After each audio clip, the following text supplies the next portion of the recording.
Good afternoon, I'm Alex Booth and you're watching the 4 o'clock news. Over 2,000 parents from across Kirklees and Calderdale have signed a petition against term time fines. Schools have been continually criticised for fining parents for taking their children out of school. Our reporter Madison Littlejohn went to find out more on the topic. Term time fines have been the subject of debate over the last year. Schools have been criticised for fining parents for taking their children out of school during term time. We visited Carr Green Primary School in Brighouse and spoke to their pastoral manager Leslie Wall about attendance monitoring. There is a big hoo-ha in the media about children being taken out of school and they will be missing significant chunks of their education. Yeah, I understand parents, the pressure on families is that the holiday companies increase the prices during school time. But some parents simply cannot afford to pay for holidays during the term breaks due to the rapidly escalating prices from travel agents. Mr Mashinter, the school's headmaster, believes that the travel companies need to be capped. There is a huge pressure on families to be taking holidays when it's considerably cheaper.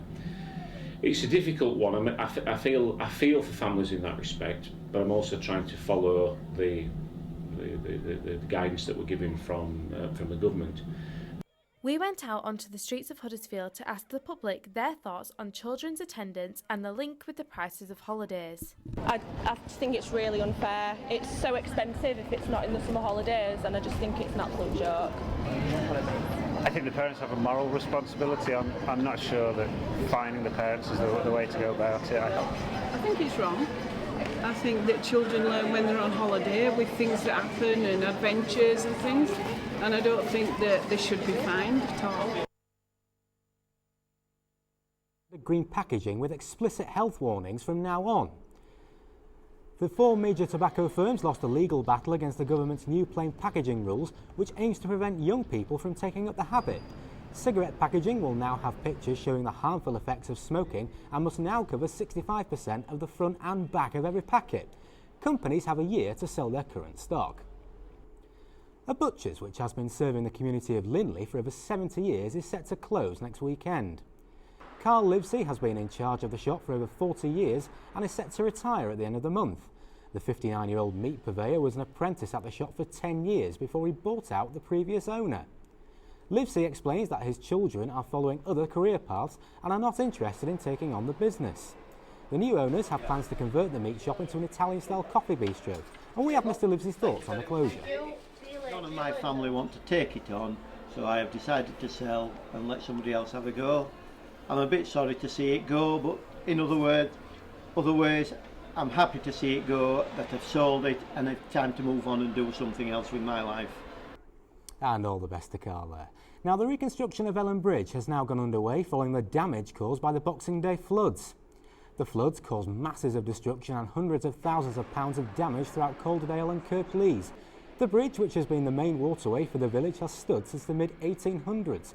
Calderdale Council was forced to close the bridge after it began to collapse when the river swelled above record levels and flooded the village. Now, tomorrow we'll see Huddersfield's whisky lovers gathering to celebrate World Whisky Day, and we sent our reporter Damali Lawrence over to the pub for a drop or two. Whisky is known for its distinctive flavour, although it's not to everyone's taste. The UK dominates the world of whisky and it's one of our largest exports. So I've come down here to the Sportsman in Huddersfield to speak to the landlord to find out a little bit more about this.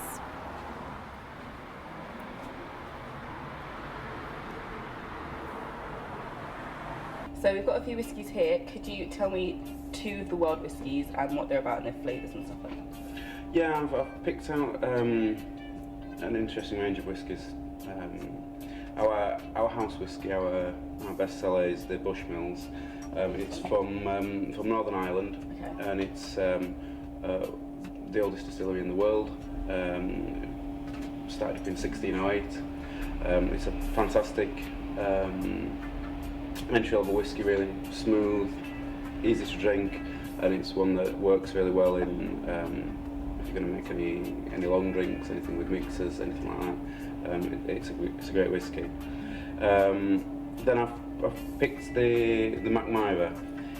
It's a Swedish whisky, and Sweden's been getting building a real reputation for making some incredible whiskies at the moment. They tend to be in the style of the smoother Scottish style whiskies. So it's a really nice, easy drinking whisky that's something a little bit different you might not have tried before. And then finally, I've picked the Linkwood, which is just because it's my favourite. Okay. It's a really nice Scottish whisky, Speyside whisky, which means it's not too smoky, not too peaty. It's got a nice richness to it that's, I think it's cracking. The global whisky market consists of 4 key players: the Scottish, the American, the Canadians and the Irish. Scotch whisky is the most popular and sells 3 times more than its rivals. Global consumer demand for Scotch has risen sharply in recent years. In 2005, it was worth $2.36 billion, but it's since nearly doubled then and is now worth an estimated $3.9 billion. So I've come down to Huddersfield Town Centre to find out what the public think about whisky. Yes, I drink whiskey. It's a nice drink. It's nice and smooth, and after an hard day at work, it's good to have a glass. I don't drink it personally, but my granddad drinks it because he's quite old and it's an old-fashionable drink. However, I like Jack Daniels and Coke, and that's a strong whiskey. I think you need to have an acquired taste for whiskey. I personally drink whiskey. My favourite is the famous Grouse. I do like whiskey every now and then. My favourite whiskey is probably Jameson's Irish whiskey. So if you want to come down and try some of the whiskey at the Sportsman with John, there is a beer festival happening Friday, Saturday and Sunday. Make sure you drink responsibly. I'm going to have a cheeky drink myself. Back to you, Alex, in the studio. Cheers. Cheers. I think Damal has acquired a taste for whiskey. And in the rugby, Huddersfield Giants will play St Helens on Sunday at the Magic Weekend. The Giants will be looking to bounce back from their narrow defeat against Catalan Dragons last week. The popular fixture period will see 6 teams from the Rugby League go head-to-head at St James's Park. And we asked scrum half Jamie Ellis where Huddersfield's motivation comes from. Probably last performance from Catalan. We had a good result over there, even though we got beat by 2 points. Been a few games like that this year, just getting beat by a couple of points, but hopefully this week we can get the win. And good luck to the Giants. Now, from all of us here at Hood News, thank you very much for watching. Have a very nice weekend. Bye-bye.